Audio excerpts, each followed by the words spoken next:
মেরিল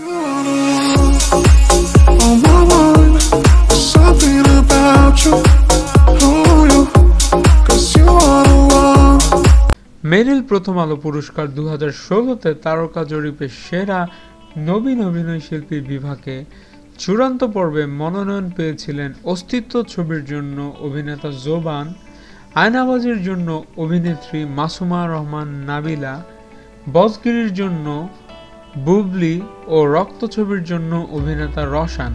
এবছর দর্শকদের ভোটে এই পুরস্কারটি জিতে নিয়েছে বুবলি। বিজয়ীর হাতে পুরস্কার তুলে দেন তারকা দম্পতি অনন্ত জলিল ও বর্ষা। পুরস্কার হাতে নিয়ে বুবলি কেঁদে দিলেন এবং সৃষ্টিকর্তাকে ধন্যবাদ জানালেন।